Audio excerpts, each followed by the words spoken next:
Hello everyone and welcome to another EMP tutorial. Today I want to show you a new feature that I just built in recently, which is the file manager, and how to work with files in EMP. So the new file manager, when we go to the user management, we have here a new permission, which is the file manager permission. So we have a viewer, we have a creator, and we have admins. Viewer can only view files, but creator can also upload files and manage their own files. Admins see all their files from everyone.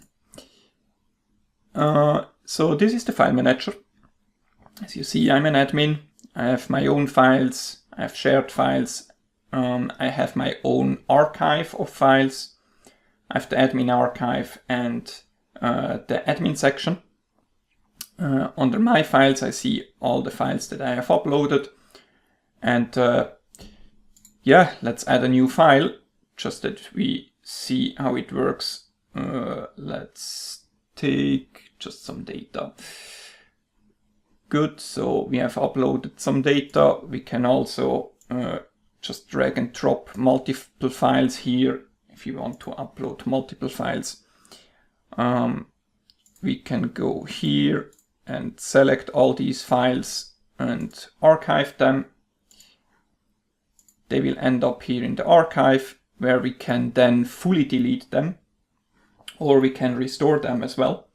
So this is just kind of a safety mechanism that people will not directly delete the file by accident. So there is always the possibility to restore it. I don't need these anymore, so I will eradicate them for eternity. And we can also, what we can do is we can download the file. For example, this here, so we have here an XML file. But what we also can do is we can change the content, replace the data of this specific file here. So why do we have that? Let me see, do I have some data XML here? Good. So the reason why we have that is because these records have IDs. And sometimes we just want to change the data, but we don't want to change the ID.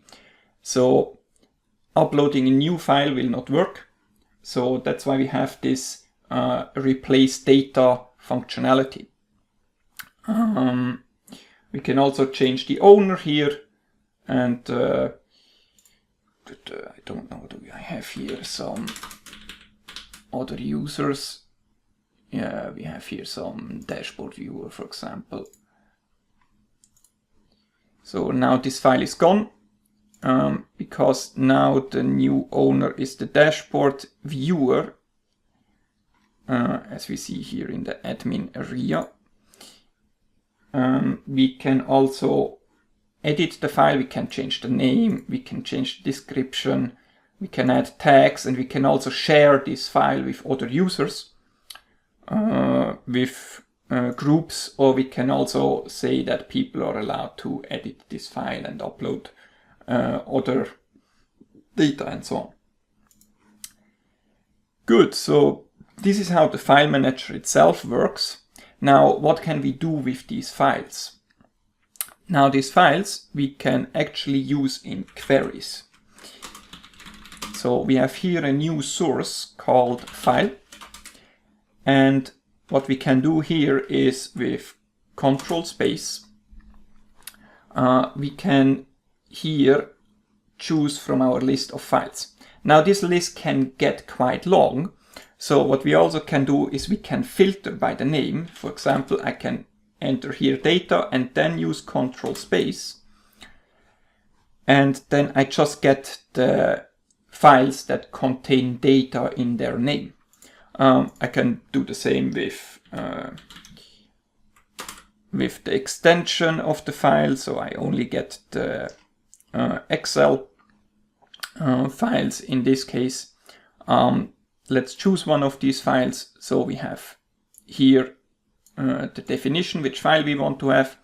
The name is just for human readability. The important thing is the ID to select the file. And when we execute this, we see we will get the data from this specific file. Now the Excel one, that's actually we created this file manager and this file source to actually be able to also use Excel files in this query language. Let me just show you this file. Where do I have it? Data XLS. So as you see, we have like multiple columns that are empty, and we also have empty rows, and the empty rows and the empty columns will basically be ignored, except they are in the middle of the data here.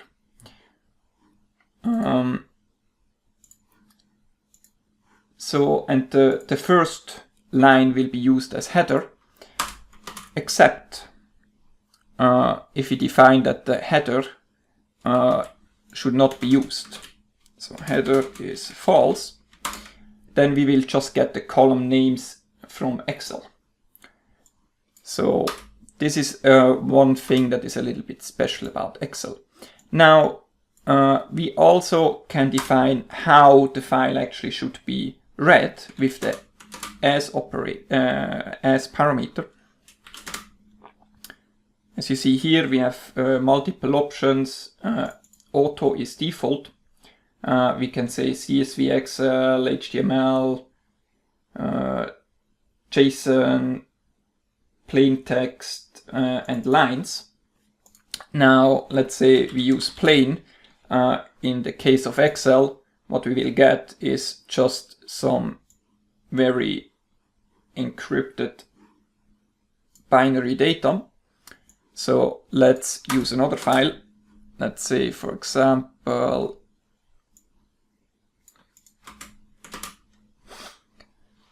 let me get rid of this here. Let's say we have countries. So that's a JSON file with countries, country data, and let's say we just want to say see the plain file. So we can say here as plain, and then we get here the plain JSON data. We can also say as lines. In this case, it's probably just, no, there are multiple lines, good. So we get the data as parsed in lines. What could be interesting if you want to filter, for example, it's just everything, filter everything by country name. So we only get the country names here. We can as well use some other data. Just see, maybe I have to have a look at the autocomplete, because what it does, it's actually using the last word that you entered. So if the last word before the cursor is plain, then it will just use that one as your to filter the data.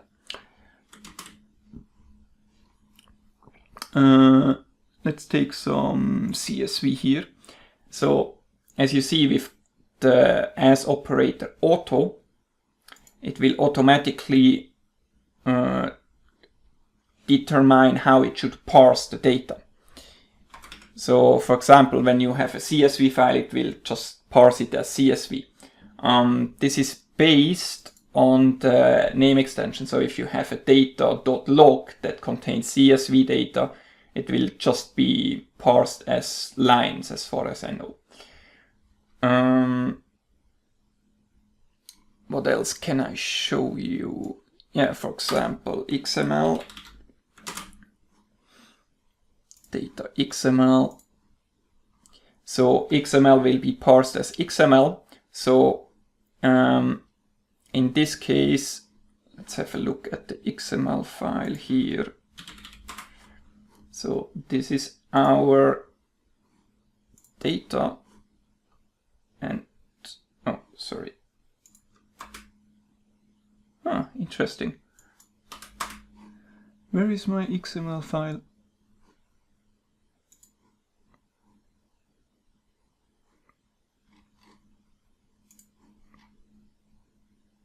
Ah, I see.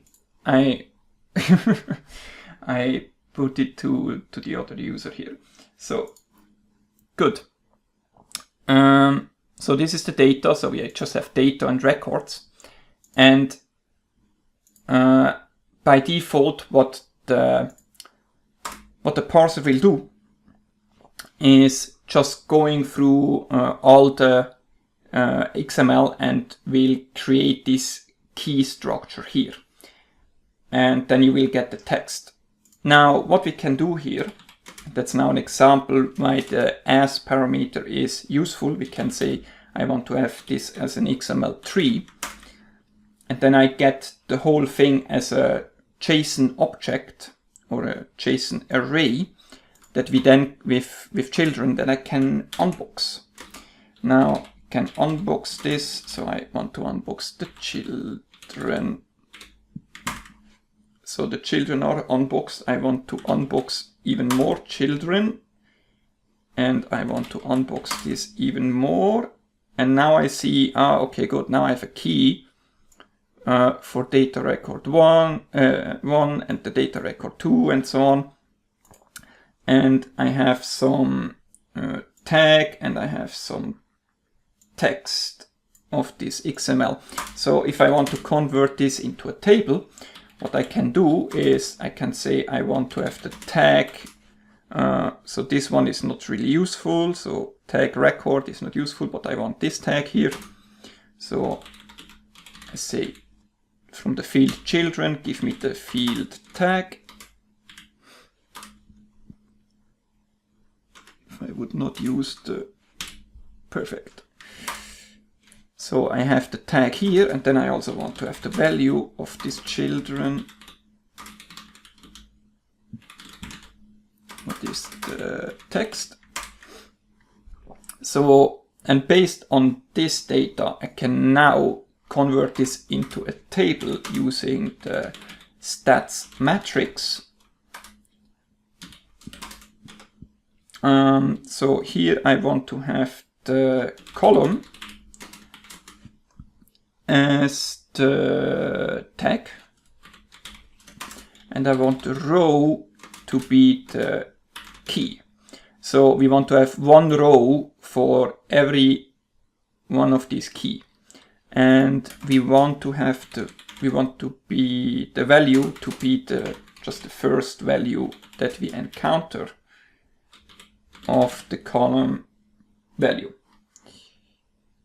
Good, and when we execute this, we have now a table for XML data. Good. Why do we have to do this like this? Because it can be any kind of XML data. So this is a very nice structure because it just has 3 levels, but you can have an unlimited amount of levels, and our engine cannot just determine, okay, good, we have just this amount of levels and we parse it differently. Yeah, so this is basically what you can do with the source file. Now, another thing is we created already some dashboards. So we have 4 basic dashboards here: view and export, file compare, file merge, and file join. If you want to have these dashboards, you can find them on GitHub, Engineered Monitoring Platform. Then you go to discussions, and here you can search for file, and then you will find the EMP dashboards for file manipulation. And here you find these different dashboards here. Let me show you one of them, or two. Let's see, we go to the file compare one. And as you see, I have here a parameter file earlier and file later. These parameters is basically defined here under add parameter. You have a new parameter user file list, and this one just allows the user to pick from the list of files that he has access to. So in my case, I have here some files. Let's just see name. Select the name stats A and the name stats B and compare them. And we see we have a comparison by first name, and then just every other column with the same name will be compared as difference absolute. Excuse me. Done. As a difference absolute and a difference in percentage. So with that you can quite fast have two different files. In this case you can also compare CSV with Excel and or with JSON. That, by the way, there is another thing that I want to show you. Let me go to the query. So let's say we fetch some data, source random. So that can be from a database or whatever. And now we want to allow the user or ourselves to take a snapshot of this data. So we have a new parameter with the display command, which is store. So we can say store true, and then here a button will appear. So this button, we can click on it, and then we can store the data directly to the file manager.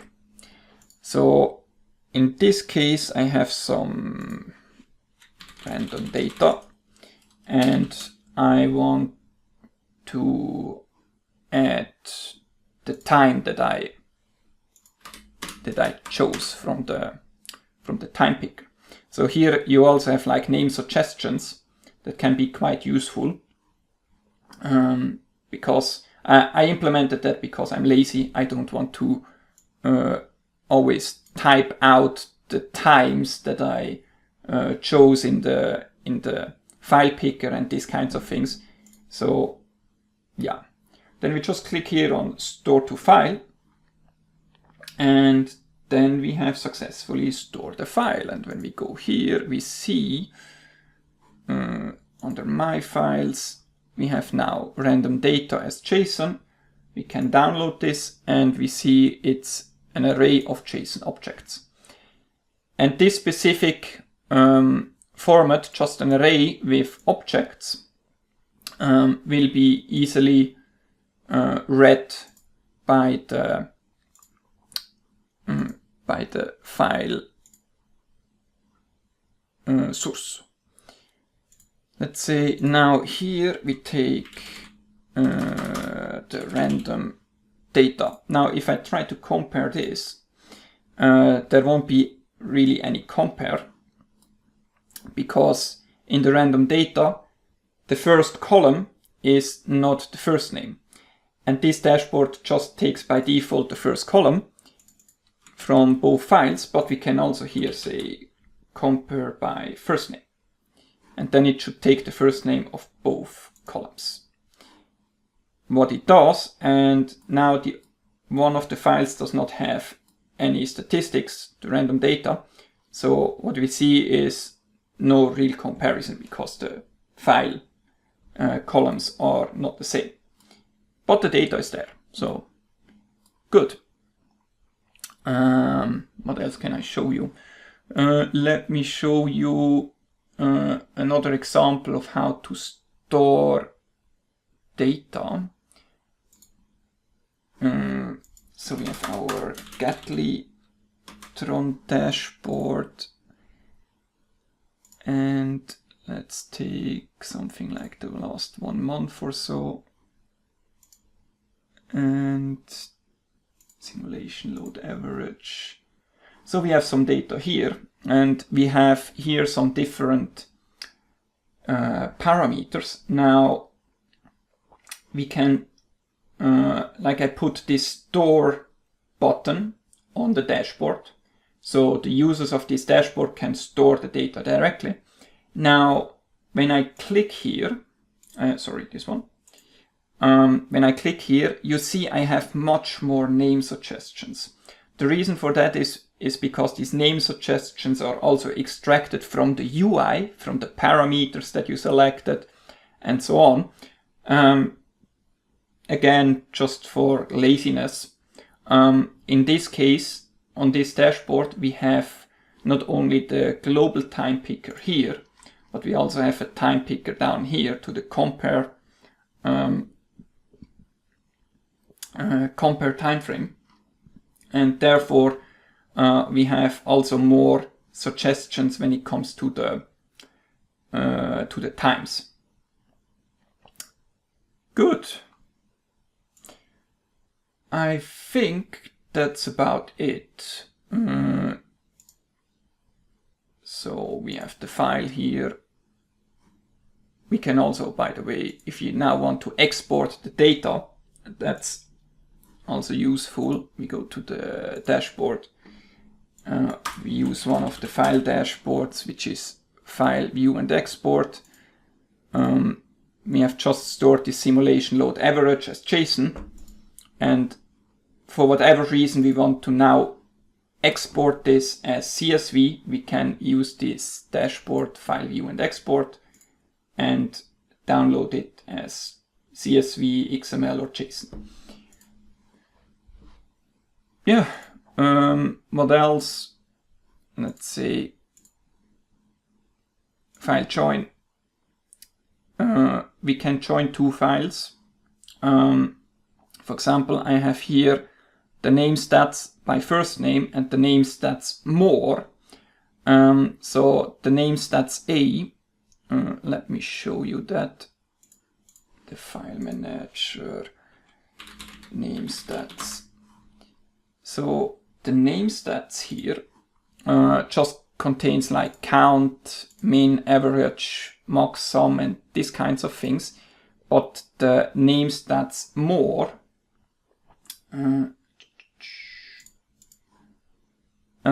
contains statistics for likes tiramisu, dislikes tiramisu, maybe tiramisu, and standard deviation, and 25th percentile. So